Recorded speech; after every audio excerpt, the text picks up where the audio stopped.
తమ్ముడు మనవాడైన ధర్మం చెప్పమంది శాస్త్రం. అందుకనినే మహాభారత యుద్ధం మహాభారతంలో గోగ్రహణ వేళకి లేకపోతే అరణ్యవాస సందర్భంలో, గోగ్రహణం పక్కన పెడితే అరణ్యవాసం సందర్భంలో పాండవులు అక్కడ ఉన్నటువంటి సందర్భంలో ద్రౌపది ధర్మరాజు భార్యగా ఉన్న ఏడాది కాలంలో ఒకళ్ళు తమ ప్రాణాలు రక్షించమని అడిగినటువంటి సందర్భంలో అక్కడ ఉన్నటువంటి ఆయుధాలు తీసుకోవడానికి ఆ ఇంటిలోకి వెళ్తాడు అర్జునుడు.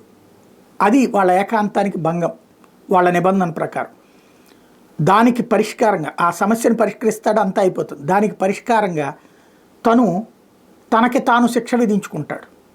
పనిష్మెంట్ ఏంటంటే కుటుంబానికి దూరంగా ఇతర ప్రాంతాలకు వెళ్ళడం, పుణ్యక్షేత్రాలు సందర్శించి రావడం. అదేంటి అక్కర్లేదు, నువ్వు ప్రజల ప్రాణాలు కాపాడడానికి ఒక క్షత్రుడిగా పనిచేసావు, సోదరుడిగా అది నేను సమర్థిస్తాను, నువ్వు ఎక్కడికి వెళ్ళక్కర్లేదని ధర్మరాజు చెప్పినా తమ్ముడే, ధర్మమే అని చెప్తాడు.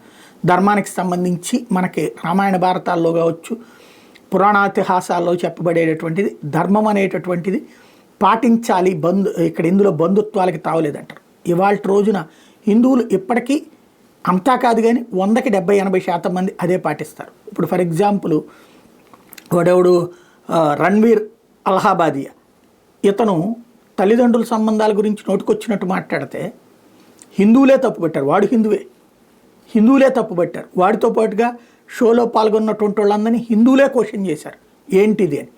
అదే సందర్భంలో మంచి ఎవరు చేసినా ఏ మతం వాళ్ళైనా సరే ప్రశంసిస్తారు. ఫర్ ఎగ్జాంపుల్ జకీర్ ఖాన్, ముస్లిం కమెడియన్, అతను తాజాగా పుణ్యస్నానాలు ఆచరించాడు, అతన్ని అభినందించారు.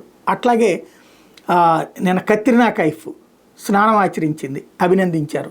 అంటే మంచి ఎవరు చేసినా ప్రశంసిస్తారు, చెడు ఎవరు చేసినా తప్పుపడతారు.